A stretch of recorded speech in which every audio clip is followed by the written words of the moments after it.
What's going on, guys? So today's video is actually going to be a little bit different than my normal videos. So today I'm going to be doing some stuff to my Smith & Wesson M&P Shield. So this is my EDC.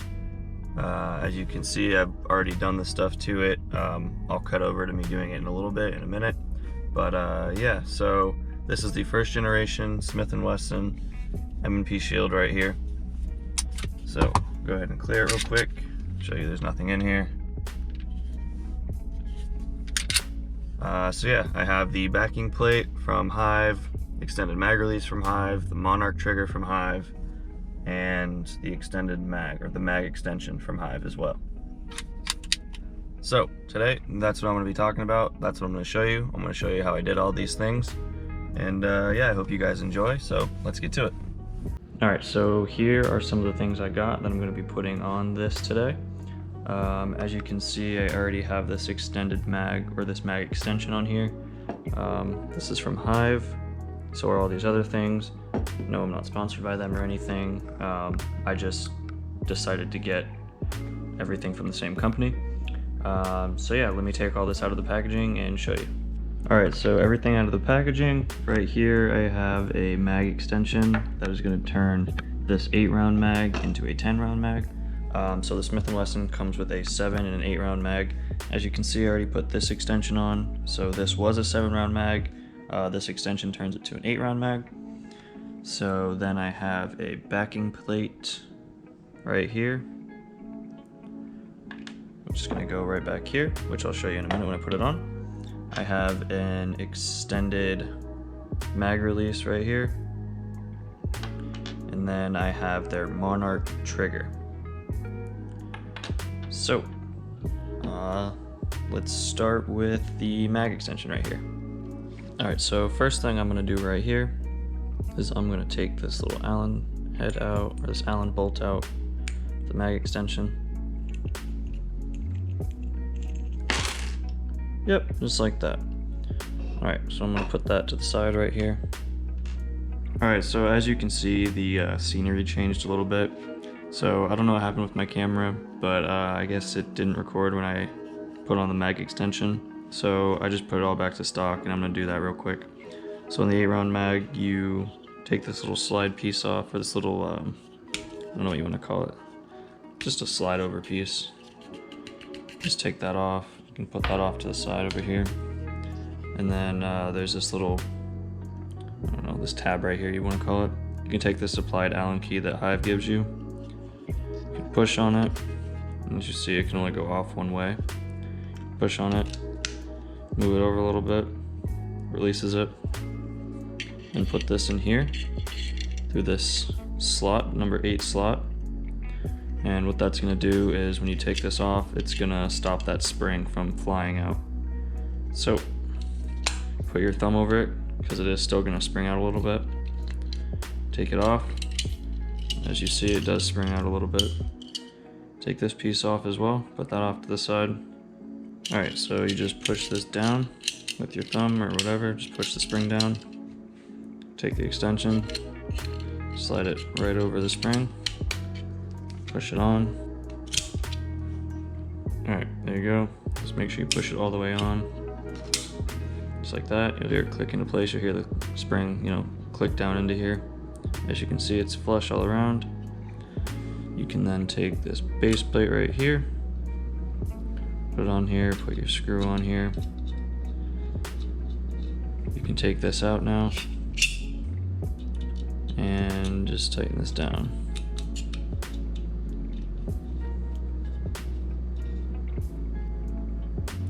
Alright, there you go. So, this is what it looks like. Just like that. Alright, back to the rest of the video. Let's move on to this backing plate right here. Alright, so in order to do this backing plate, with an M&P Shield, you lock it back, pull the takedown lever down, pull it forward, pull the trigger, comes right off just like that. Alright, so in order to get this backing plate off, I don't know how well you're going to be able to see it, but right down in here. See the little white cup right there? The little white piece. So you're gonna pull down on that. That's gonna relieve tension. Let me do this real quick. Let me see if I can do it like this. So you're gonna pull down on it. Oh, there you go. Fell right off. I'm just gonna put my finger over here. Make sure nothing springs out. Everything's all good. All right, so here's the old backing plate. Put that off to the side. All right, with the new backing plate right here, go ahead and put it in place right there. Take your punch, push down on that white piece again. All right, let's try that again. So push down on that little white piece right here. There you go. Pull your punch out. Slide this on the rest of the way. There you go. The backing plate is installed. All right, so since I have the slide off, put that off to the side for right now. And I'm gonna move on to the mag release, which is right here. So in order to do the mag release, probably not gonna be able to see this. So this spring right here, you're gonna lift over this, and that's gonna release this. So let me see if I can do that real quick. All right, I got a different tool. Lift it over that. Oh, there we go. Just like that. I don't know if you can see it, but let's see. Right here, it is no longer over the mag release. So the mag release should, just like this, be able to slide out the side.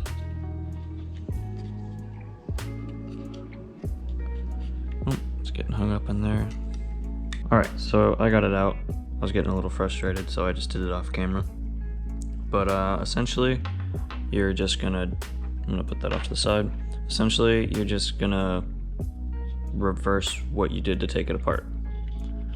I'll put this back through here. I'm going to bring that spring around.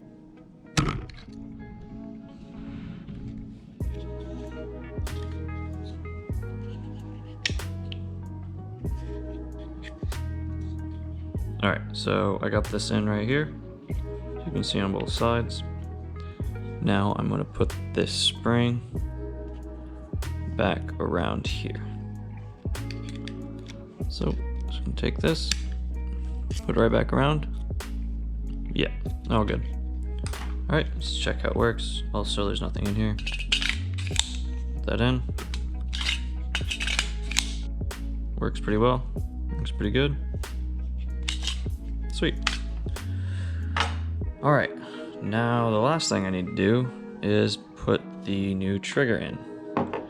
This is the Monarch trigger from Hyve Technologies. All right, so the first thing you need to do to get to the trigger is take your takedown lever off. So you're gonna put it back to the side like this, go up a little bit, and then you should be able to, yep, there we go, wiggle it. Supposed to come out, there we go. All right, put that off to the side. All right, so after you have this takedown lever off, you're gonna have to take this roll pin out, spring pin, whatever you wanna call it, this one right here. I do have a variety of punches over here, so I'm gonna do this off camera because it's gonna be kind of loud. Everything's gonna shake a little bit, so I'll do that real quick and I'll get right back to you guys. All right, so I got this roll pin out, as you can see right here. Comes right out, and put that to the side as well. So the next thing you're gonna do is get the trigger pin out, which is this one right here. This one you should be able to just push right out. There we go. Just push on it. It'll come right out like so. Put that off to the side. So there is a spring in here that that pin goes through. I'll show you how to get that back on the new trigger when we get there. But then you should be able to take this whole block out. There we go. Slide lock comes out with this block. Put that off to the side as well. All right, so after you have the roll pin out, the trigger pin out, and the lock block with the slide lock attached to it out, you can then pull the whole trigger assembly out. push this up from the bottom. There you go.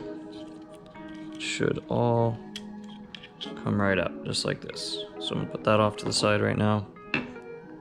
So here's the trigger. Here's the spring I was talking about, this one right here. That's the one that the trigger pin goes through. I'll show you how to put that back on, like I said, when we get there though. Alright, so with the Hyve trigger, this is the Monarch trigger. You actually reuse this pin right here. This one right there. Let me see if I can point to it better. This one right here. You're gonna actually reuse that with this trigger. So I'm going to get that pin out right now. Alright, so as you can see right here, I got the pin out. Once you get the pin out, you can pull this off, pull the trigger off, put that off to the side as well, and then you can go ahead and put this trigger on. Alright, so the best way to put this trigger bar back onto the trigger is this slot right here. Slide it in there, make sure this is the right way obviously. Pretty much slide it all the way to the back and you will be lined up with the hole for the pin. Now remember, you are reusing the pin, so you're going to take this pin that you just hammered out, put it back through there. So that took way longer than it needed to. Getting the pin out of this trigger wasn't hard. Getting the pin back in this trigger was actually pretty difficult. I don't know if it's just that it's a very tight fit, but I got it back in eventually. As you can see, the lighting probably even changed because it's getting later. Alright, so if your spring fell off like mine did in the beginning, just make sure you put it back on. So there's a certain way this goes on.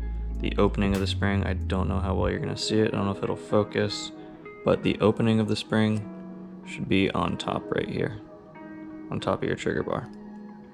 So the next thing I got to do, and the last thing I have to do, is I actually have to file this down right here.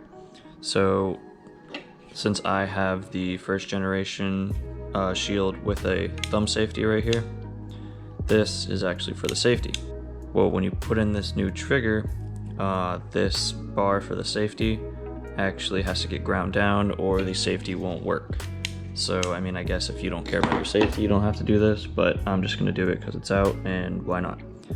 So that's actually why I have these calipers right here.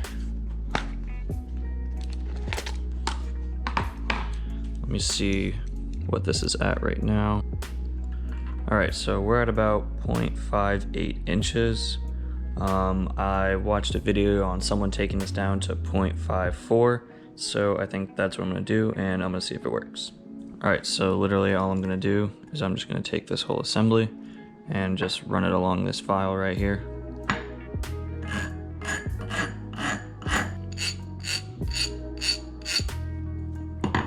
So after doing just a little bit,